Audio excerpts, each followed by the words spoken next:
होते हैं खुद, हम वो कुंडली बनाना भी सीखेंगे कि कैसे हम एक कुंडली को कन्वर्ट करके लाल किताब कुंडली बनाते हैं। तो ये वैदिक ज्योतिष है जहां पे हम साइन देख रहे हैं।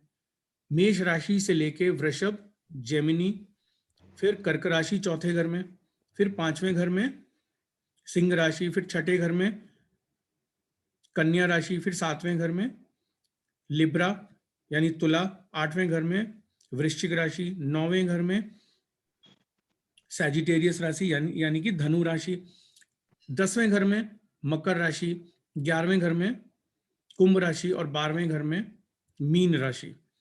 तो हमको कहीं ना कहीं हमको ये बस ध्यान रखना है कि इन घर में ये राशियां होती हैं। बस हमको ये मन में हमारे चलना चाहिए कि यहाँ पे ये राशियां होती हैं, वो बहुत जरूरी है। अब मैं आपको उल्टे हाथ पे एक कुंडली मैंने दिखा रहा हूं, जिसमें कि अगर आप देखोगे गौर से तो हर घर में कुछ ना कुछ साइन लिखे हुए हैं। जैसे पहला ये जो घर है जिसमें लगन है, LA जो लिखा है लगन, इसको असेंडेंट भी बोलते हैं। इसके अंदर कन्या राशि है, यानी कि ये उस जातक की कुंडली है जिनका कन्या लगन होगा। पहले घर में कन्या राशि है तो इसलिए कन्या लगन जी, ये उस जातक की कुंडली है। फिर दूसरे घर में तुला राशि, फिर तीसरे घर में वृश्चिक, चौथे घर में धनु, फिर मकर, फिर कुंभ, फिर पाइसेस यानी मीन राशि, ऐसे करके। अब हमने क्या किया, इस कुंडली को बनाना है लाल किताब कुंडली बनाना है। तो हम क्या करेंगे, एक ड्रॉ करेंगे ऐसी ब्लैंक कुंडली, ब्लैंक चार्ट बनाएंगे। पहले घर में लिख देंगे फर्स्ट, फिर सेकंड, फिर थर्ड, फिर ऐसे करके लिखते चले जाएंगे और 12 घर तक हम लिख देंगे। और जैसे कि जैसे प्लैनेट बैठे एग्जैक्टली कॉपी पेस्ट कर देंगे, यानी पेंसिल से, पेन से हम कागज पे लिख देंगे कि यहाँ केतु लिखा है चौथे घर में, तो यहाँ केतु लिख दिया। पांचवें घर में शनि लिखे हैं और मंगल और जुपिटर हैं, तो पांचवें घर में शनि, मंगल और जुपिटर लिख दिया। छठे घर में बुध है तो यहाँ बुध लिख दिया। सातवें घर में सूर्य है तो यहाँ सूर्य लिख दिया। आठवें घर में चंद्र और शुक्र है तो चंद्र और शुक्र लिख दिया।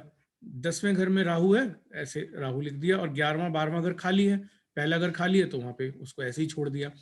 तो यहाँ पे मैंने आपके सुविधा के लिए दिखा भी रखा है कि आप यहाँ पे केतु को उठा के चौथे घर में डाल दो, फिर शनि मंगल जुपिटर को पांचवें घर में डाल दो, 5th हाउस लिखा है, तो ये लाल किताब की कुंडली बन जाएगी।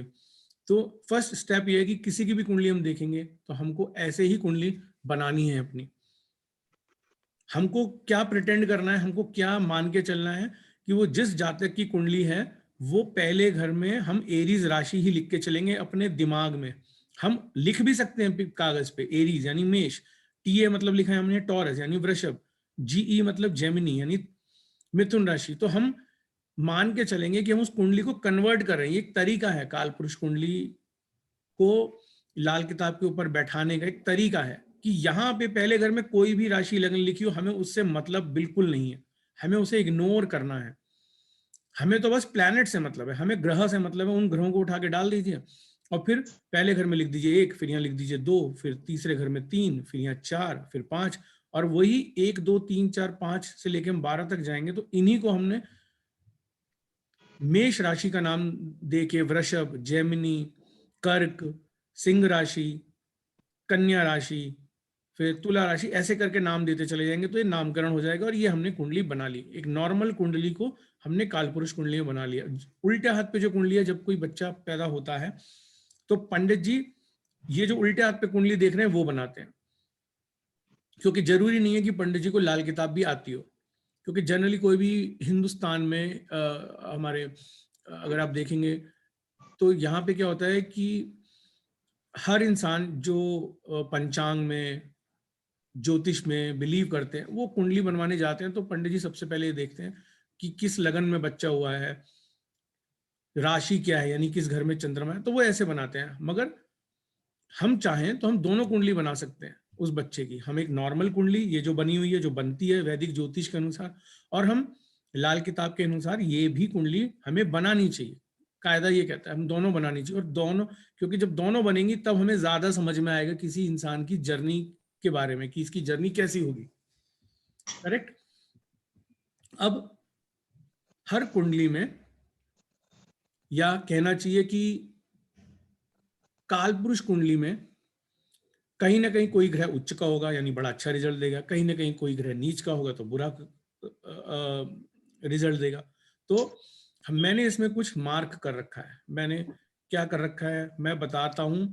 ये दिखा के रिप्रेजेंटेशन की पहले घर में अगर किसी के जातक की कुंडली में सूर्य है तो वो उच्च का है, क्योंकि हेडिंग ही यही है इस प्रेजेंटेशन की, एक्सॉल्टेड प्लैनेट मतलब ग्रहों के उच्च घर या भाव, घर को भाव भी कहते हैं। और लाल किताब जब हम सीखते हैं तो यहाँ कुंडली को टेवा बोलते हैं, और घर को और भाव को यहाँ खाना बोलते हैं, यानी खाना नंबर 1, खाना नंबर 2, खाना नंबर 3, यहाँ पे खाना बोला जाता है और टेवा बोला जाता है कुंडली को लाल किताब में। तो पहले घर में अगर सूर्य है तो हम कहेंगे कि इस जातक की कुंडली में सूर्य उच्च का है। अगर किसी के दूसरे भाव में चंद्रमा बैठा हुआ है तो हम कहेंगे कि चंद्रमा बड़ा अच्छा है, दूसरे घर में अपने ही घर में बैठा है, क्योंकि यहाँ पे वैसे भी कालपुरुष कुंडली में वृषभ राशि होती है, तो वृषभ में चंद्रमा उच्च का होता है वैदिक ज्योतिष के हिसाब से। तो मैं आपको दोनों बताता चल रहा हूँ, रिकॉर्डिंग आप मेरी बार बार सुनेंगे तो आपको फायदा होगा कि मैं आपको दोनों समझाता चलूंगा। फिर तीसरे घर में अगर किसी की कुंडली में राहु है तो इसका मतलब राहु उच्च का है। चौथे घर में किसी की कुंडली में बृहस्पति देव है यानी जुपिटर, तो इसका मतलब बृहस्पति उच्च का है। पांचवें घर में कोई ग्रह उच्च का नहीं होता है, इसलिए खाली छोड़ा है। छठे घर में बुध ग्रह उच्च का होता है और राहु उच्च का होता है। सातवें घर में शनि देव उच्च के होते हैं, इसलिए SA लिखा है, मतलब सैटर्न को शॉर्ट फॉर्म। आठवें घर में कोई उच्च का नहीं होता, यहाँ पे कालपुरुष कुंडली के हिसाब से वृश्चिक राशि आती है। आप मतलब यहाँ मैंने राशियां लिखी नहीं है, आप गौर करिएगा नीलेश जी कि मैंने पहले घर से लेके दूसरे राशियां नहीं लिखी हैं, वो मेरे दिमाग में चल रहा है और आपको भी वो दिमाग में अपने खुद चलाना है कि पहले घर में नंबर 1 लिखा है यानी मेष राशि है, दूसरे में वृषभ राशि है, तीसरे में मिथुन राशि है, चौथे में कर्क राशि। ऐसे आप चलाएंगे तो आपको उच्च नीच सब समझ में आ जाएगा। आठवें घर में वृश्चिक राशि होती है, यहाँ कोई भी ग्रह उच्च का नहीं होता। नौवें घर में धनु राशि होती है, ये जुपिटर का अपना घर होता है और यहाँ पे केतु लिखा है KE, तो ये केतु जुपिटर जो है उनका चेला है, इसलिए केतु यहाँ पे उच्च का माना जाता है क्योंकि वो उनके चेले हैं। मंगल 10वें घर में उच्च का होता है, जो MA लिखा हुआ है यहाँ पे उच्च का होता है। 11वें घर में कोई ग्रह उच्च का नहीं होता और 12वें घर में शुक्र यानी वीनस और केतु उच्च के होते हैं। तो अगर आप गौर करें तो पहले घर से हम चला रहे हैं तो कोई ना कोई जो राशि है वो ये बताती है कि पहला घर किसको रिप्रेजेंट करता है। मेष राशि है तो मंगल की है, दूसरा वृषभ है, खैर आगे आएगा वो। तो अभी हम इतना ही ध्यान रखते हैं कि एग्जॉल्टेड प्लैनेट हम सीख रहे हैं कि एग्जॉल्टेड प्लैनेट कहाँ होते हैं यानी उच्च के कहाँ होते हैं। ये हैं ग्रहों के पक्के घर कि ग्रहों के अपने पक्के घर कौन से होते हैं।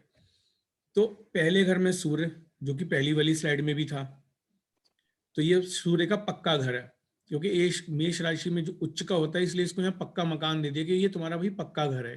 किसी की कुंडली में पहले घर में सूर्य होगा तो माना जाएगा कि भाई वो अपने पक्के घर में है। दूसरे घर में किसी का जुपिटर होगा तो बोला जाएगा ये बहुत अच्छा है क्योंकि जुपिटर अपने घर में है, मतलब किसी के घर में नहीं रह रहा, अपना घर उसे मिला हुआ है।